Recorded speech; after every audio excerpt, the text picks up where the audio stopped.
A todos nos quebranta siempre la misma cosa. Digo quebrantar en el buen sentido de la palabra. Cada vez que escuchamos las noticias o lo que está sucediendo hoy en el mundo entero, la palabra de Dios dice que el tiempo de la civilización humana, el tiempo del ser humano, este tiempo de gracia está llegando a su fin. Yo quiero compartir con ustedes en esta mañana Génesis capítulo 6, versículos 1 al 5. Yo me hice esta pregunta: ¿será que la generación que nosotros estamos viviendo en la actualidad será la última?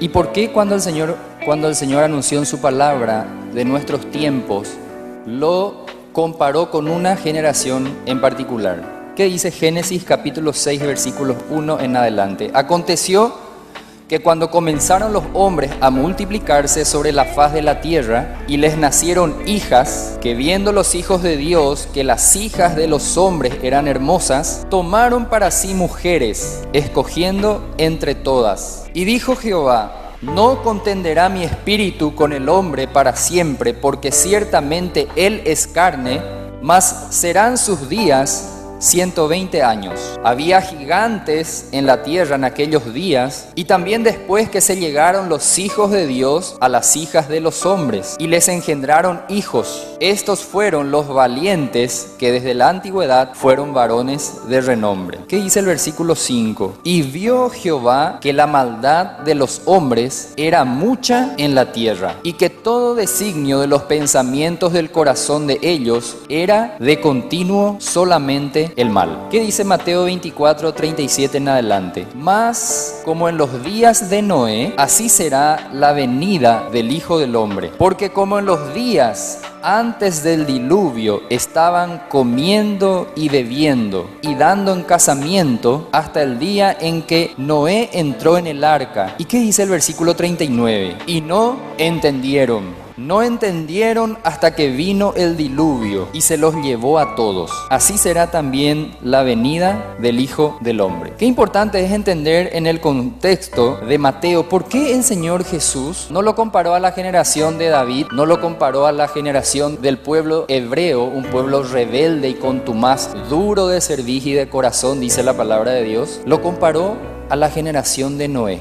Vamos a volver a Génesis capítulo 6 y aquí encontramos principalmente dos características que lo podemos comparar también a lo que nosotros vemos en nuestro mundo actual. ¿Cuál es la primera característica que encontramos en el versículo 1? ¿Qué es lo que sucedió en el relato del versículo 1? ¿Qué es lo que nos llama, el Espíritu Santo nos hace llamar la atención? Comenzaron los hombres a multiplicarse. Según los datos estadísticos de censos en el mundo entero, hasta 1860 la población mundial era de 2.000 millones de habitantes. Desde 1860 a 1990 llegó a 4.000 millones de habitantes. Desde 1990 hasta nuestros días, estamos hablando más de 2 décadas.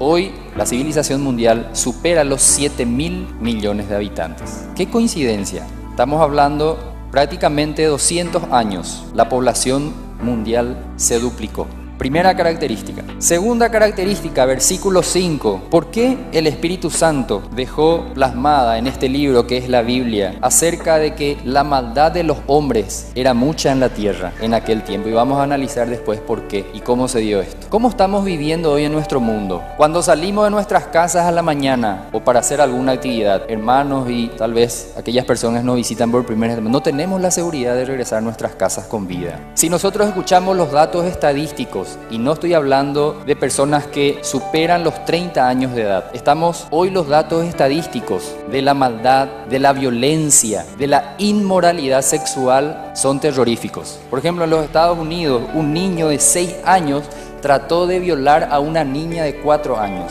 Un niño de 6 años. Queridos padres, Dios nos puso a nosotros como veladores, como guardianes en nuestro hogar. Cuando nosotros permitimos los padres un acto de inmoralidad, porque hoy la pornografía es como leer la revista de Condorito, está al alcance de todos. Y cuando nosotros los padres permitimos eso en nuestros hogares, nosotros estamos abriendo las puertas del infierno mismo para que vengan y arrasen con nuestros hijos. Hay un dicho que dice: no nos robemos la carpa entre gitanos. Sabemos de qué estamos hablando. Sabemos lo que muchas veces entramos a las redes sociales y lo que estamos mirando. Un niño jamás va a entender, Pero la palabra de Dios dice y lo compara que nuestros días, los días previos a la venida del Señor Jesucristo, son comparados con los tiempos de Noé. ¿Y qué empieza a relatar? Es interesante porque acá la palabra de Dios clasifica en 3 tipos de personas. El versículo 1 decía, y les nacieron hijas. Aconteció que cuando los hombres, esta palabra hombre viene de la palabra hebrea Ben Elohim, que significa los descendientes de Adán. En primer lugar, la Biblia está clasificando a los descendientes de Adán, hombres. Dice, se multiplicaron sobre la faz de la tierra y les nacieron hijas. La segunda clasificación de personas. Versículo 2. Que viendo los hijos de Dios, la tercera clasificación de personas que nos muestra aquí la palabra de Dios. Que las hijas de los hombres, que ya había mencionado en el versículo 1, tomaron para sí mujeres escogiendo entre otras. ¿Quiénes son estos hijos de Dios? Muchos teólogos dicen que estos hijos de Dios son los creyentes de aquel tiempo y estos creyentes tuvieron relaciones con mujeres no creyentes. Ahora yo les hago una pregunta porque la Biblia también tiene un sentido lógico. Dios a nosotros, a los seres humanos, nos dio un sentido de lógica y más cuando somos hijos de Dios dice que tenemos el discernimiento del Espíritu Santo. Tomando el contexto, lo que dice la palabra de Dios en 1 Corintios capítulo 6, no os unáis en yugo desigual con los incrédulos. Yo les hago una pregunta, si un incrédulo, una persona que no es de Cristo, forma o pasa a ser cónyuge de una persona que sí es hija de Dios o hijo de Dios, ¿puede ser el fruto de esa unión un monstruo de 4 o 5 metros de estatura? Para mí no. Cuando la palabra de Dios dice aquí que viendo los hijos de Dios, que las hijas... Yo quiero leer con ustedes en Job capítulo 1, porque en Génesis capítulo 6, cuando nosotros leímos el versículo 5, que la maldad se había acrecentado. Anterior a esa maldad, vamos a ver aquí quiénes fueron los responsables directos. Job capítulo 1, versículo 6 y después el 2:1. ¿Qué dice el 1:6? Un día vinieron a presentarse delante de Jehová los hijos de Dios. Tiene el mismo significado de Génesis, esa palabra, hijos de Dios de Génesis capítulo 6. Entre los cuales vino también Satanás. ¡Qué bárbaro! Satanás, hijo de Dios. Por eso, hermanos, es importante que nosotros escudriñemos y estudiemos según el contexto. Y en la palabra de Dios todo tiene un significado. Entonces, aquí la palabra de Dios dice que se presentaron los hijos de Dios, entre los cuales también se presentó Satanás. ¿Por qué? Porque en el Antiguo Testamento, cuando la palabra de Dios llama hijos de Dios, los llama a los ángeles, porque ellos son criatura de Dios. Pero en el Antiguo Testamento a los ángeles se les llama hijos de Dios. Job capítulo 2, versículo 1. Aconteció que otro día vinieron los hijos de Dios para presentarse delante de Jehová. ¿Y quién apareció entre ellos? Satanás vino también entre ellos. Así en el libro de Job encontramos también en Job 33, pero ya es suficiente con estos 2 versículos para entender que evidentemente en el capítulo 6 de Génesis estos hijos de Dios fueron ángeles que desobedecieron el mandato de Dios. Son ángeles caídos. ¿Por qué les digo esto? Porque estuve investigando en el versículo 4. Había gigantes en la tierra en aquellos días. En el hebreo esta palabra gigantes viene de la palabra nefilis. Esta palabra nefilis viene de la palabra nepal. ¿Qué significa nefilis en el hebreo? Nefilis no se está refiriendo en el hebreo solamente a gigantes físicamente. Nefilis en el hebreo significa caídos. Ahora yo les pregunto, ¿por qué el Señor relacionó y comparó a nuestra generación, a la generación de los últimos tiempos, con esa generación? Hermanos, el ocultismo de nuestros días, esas películas de terror que se ven, eso no es nada. Es Disney, son Cenicienta y las hadas, comparados como el ocultismo hoy tiene tanta libertad, y lo peor de todo es que nuestros hijos están totalmente expuestos a eso. Es decir, la característica de los últimos tiempos comparados con la generación de Noé no solamente es que la humanidad empezó a multiplicarse. Y otro dato que me llamó mucho la atención, hoy la ciencia, los gobernantes, los que manejan este mundo, tratan de controlar la natalidad, la procreación de las personas humanamente. En 1954, si mal no recuerdo, el doctor Mendel había encontrado que en el ser humano existe un código genético. un ADN, un código genético que se transmite y que es único, singular en cada individuo. Ahora, cuando nosotros vamos a la Biblia a entender esto, ¿por qué? Porque la Biblia dice que después de que estos ángeles caídos, y seguramente en otra oportunidad vamos a poder estudiar que estos espíritus, estos ángeles caídos pueden tomar posesión humana. Nosotros leemos también en Génesis, cuando los ángeles, tomando forma humana, se presentaron primeramente a Abraham. Y la palabra de Dios dice en Génesis 17:18 que ellos entraron y hablaron con Abraham y Sara les cocinó algo y todos ellos comieron. ¿Cómo es que los ángeles pueden comer? Evidentemente la palabra de Dios nos enseña que los ángeles muchas veces, aún en nuestros días, el Señor nos libra en ciertas circunstancias, a veces hasta trágicas, poniéndonos personas. ¿A qué quiero llegar en esta mañana? Que así como en los tiempos de Noé, los hombres se multiplicaron, también de estas uniones entre estos ángeles caídos empezaron, dice, y aparecieron los hombres de renombre, gigantes en la tierra. Y cuando nosotros vemos en este pasaje, recordamos en 2 de Samuel capítulo 17, creo que es cuando... ¿Qué pasó cuando David fue al ejército para pelear contra los filisteos? ¿Y qué es lo primero que Saúl le ofreció a David para salir a pelear con Goliat? La Biblia dice que le dijo Saúl que él tenía que ponerse las armaduras, los trajes de soldado. Y qué interesante es en ese pasaje. ¿Por qué? Porque dice que David dijo, no, yo no necesito eso. Ya desde hace miles de años atrás, y es lo que el apóstol Pablo en Efesios capítulo 6 nos dice, el problema no es entre nosotros, el problema no es con mi esposa, el problema no es con tu papá, tu mamá, tu vecino, tu jefe, el motochorro, el policía de tránsito, el problema no es con ellos, el problema es el espíritu que está dentro nuestro con el espíritu que está dentro de ellos. Y todo el libro de Josué trata de que la vida cristiana, Dios nos llamó a una guerra. Y si bien en el libro de Josué Dios puso a 7 naciones de Canaán y las batallas en el Antiguo Testamento eran cuerpo a cuerpo. No, ellos no tenían el láser y a 200, 500 metros le metían un balazo. No, las batallas eran cuerpo a cuerpo. Enseñándonos la palabra de Dios que la batalla espiritual que nosotros lidiamos es cuerpo a cuerpo, pero no físicamente, espiritualmente. Y cuando a David, Saúl le dijo que se ponga, no, dice la palabra de Dios que le quedaba porque David era tan pequeño que esas armaduras eran grandes.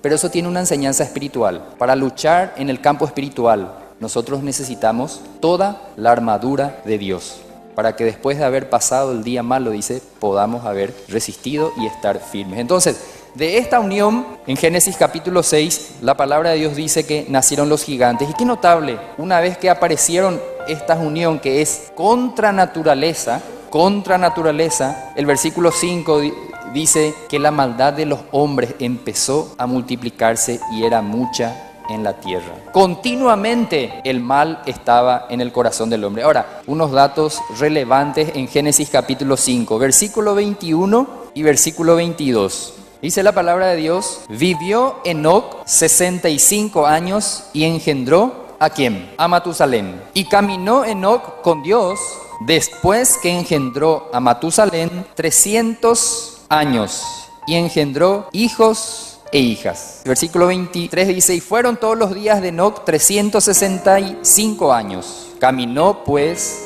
Enoc con Dios y desapareció porque le llevó Dios. Y dice el 25, vivió Matusalén 187 años y engendró a Lamec. Y dice la última parte del versículo 27, fueron pues todos los días de Matusalén 969 años y murió. Matusalén, descendiente de Adán, después Adán fue el ser humano que vivió más años. Qué interesante, qué relevante este dato que nos da la palabra de Dios. Ahora, investigando un poco qué significado tiene el nombre de Matusalén. Matusalén significa cuando muera enviará el juicio. Ese significado tiene el nombre de Matusalén. Cuando muera, entonces vendrá o entonces enviará el juicio. Y me detuve a pensar en este versículo, ¿cuántos años duró la paciencia de Dios antes del diluvio?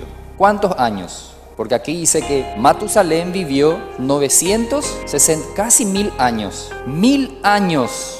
Dentro de esos 1000 años vemos que después Noé, cuando estaba construyendo el arca, predicaba, advertía Porque hermanos, Dios nunca nos va a enviar un juicio sin antes advertirnos. Por eso es relevante el pasaje de Mateo cuando dice, y no entendieron. Y es interesante lo que dice Mateo 24, porque es lo que hacían los contemporáneos de Noé. Comían y bebían. ¿Qué es lo que cada uno de nosotros necesitamos para subsistir? Comer y beber. ¿Hay algo de malo en eso? No. Se casaban y se daban en casamiento. ¿Qué implica eso? Para que el mundo siga existiendo, es necesario que un hombre y una mujer se unan para que se pueda procrear la civilización humana. ¿Hay algo de malo en eso? Si Dios bendijo el matrimonio, y honroso es el matrimonio, el hecho sin mancilla. Pero ¿qué es lo que no entendieron los contemporáneos de Noé?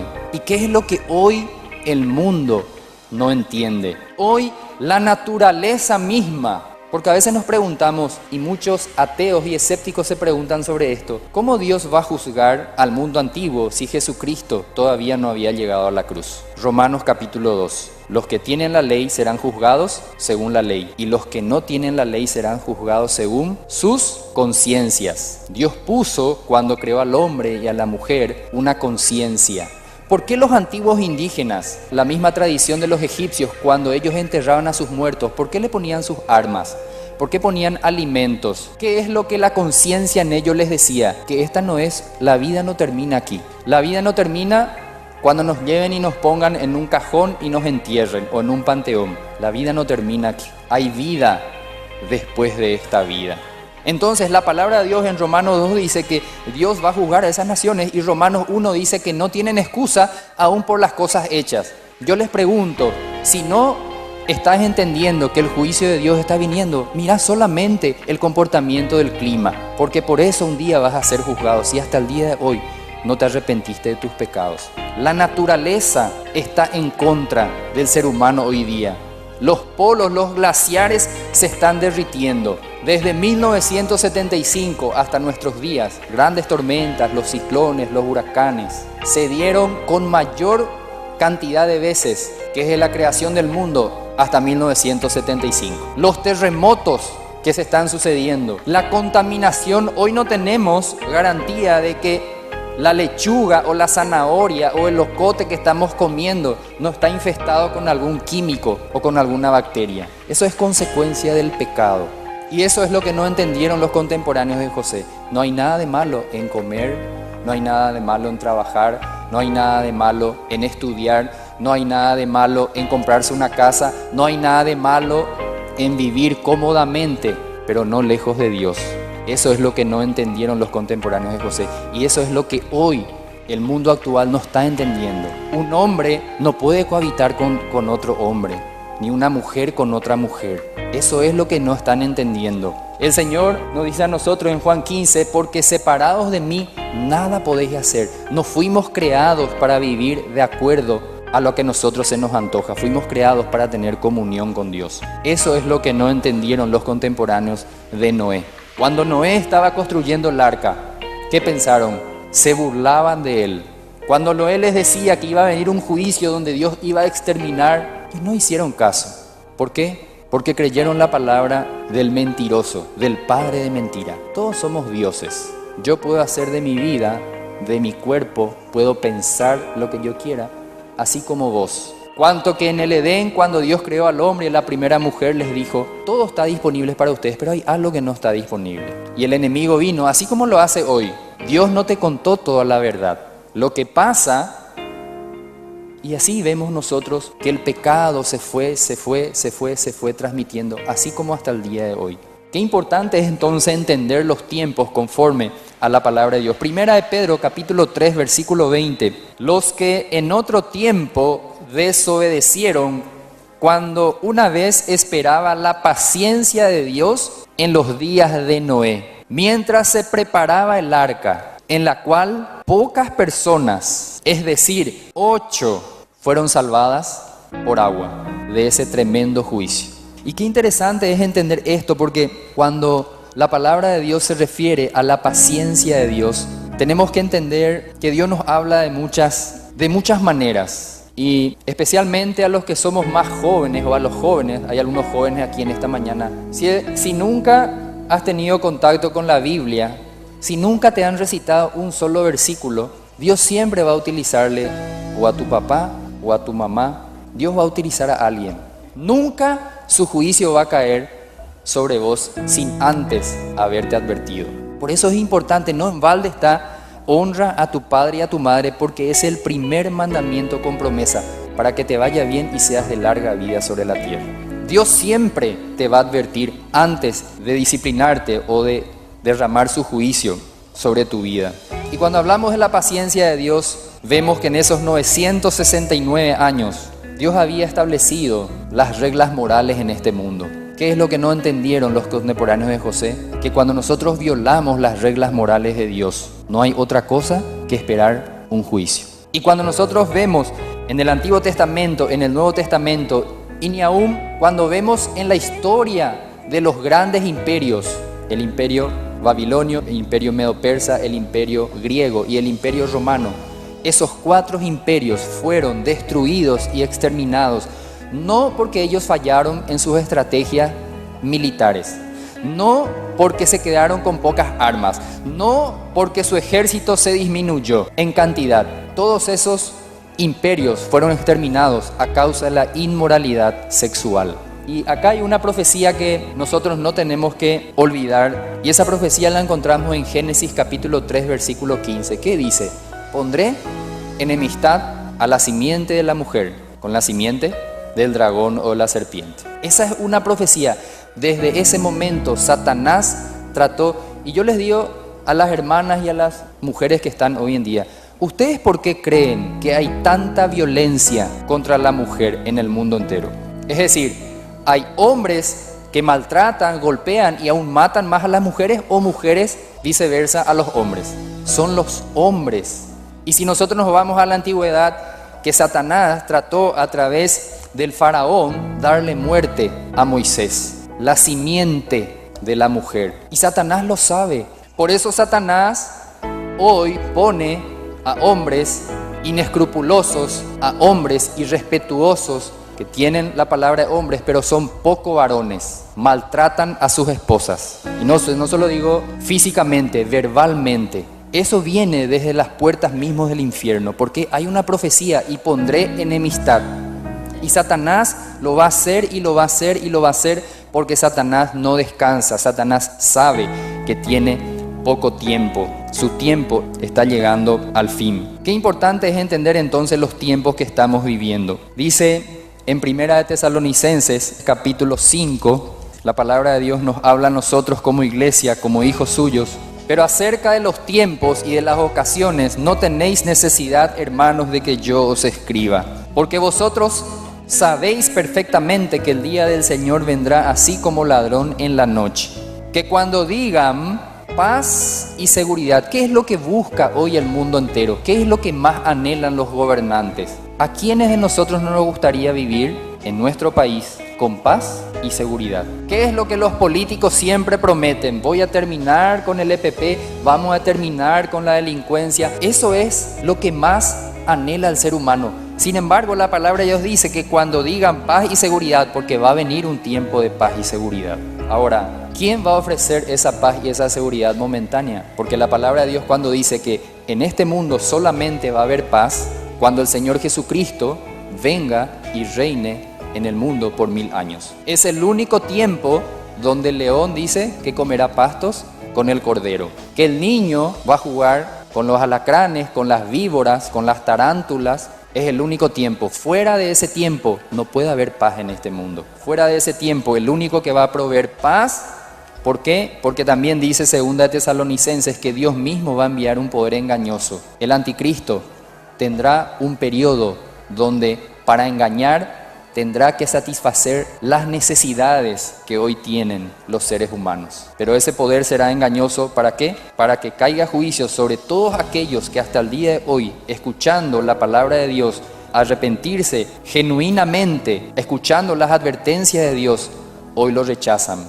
Mas vosotros, versículo 4 y versículo 3 decía: paz y seguridad, entonces vendrá sobre ellos destrucción repentina, como los dolores a la mujer encinta.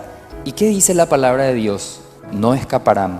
No pienses que porque hoy estás escuchando y decir, no, entonces voy a tener oportunidad en ese tiempo, ya cuando vea que el mundo tenga esa paz, yo sé, entonces no, Dios mismo condena el pecado de incredulidad. Ese es el peor pecado, no creerle a Dios. No creer que su Hijo es el camino, es la verdad y es la vida, y que sin Cristo no hay esperanza alguna. Sigue diciendo el versículo 4, mas vosotros, hermanos, no estáis en tinieblas, para que aquel día os sorprenda como ladrón. Porque todos vosotros sois hijos de la luz e hijos del día, no somos de la noche ni de las tinieblas. Entonces, ¿por qué el Señor Jesucristo comparó a la generación de Noé con la generación que, mirando solamente lo que sucede hoy a nuestro alrededor, nos damos cuenta que estamos muy cerca, tan cerca? Pero no solamente eso, yo no tengo la seguridad que al salir acá pueda llegar vivo a mi casa. No sé ustedes, pero yo no tengo esa seguridad. Y la gente habla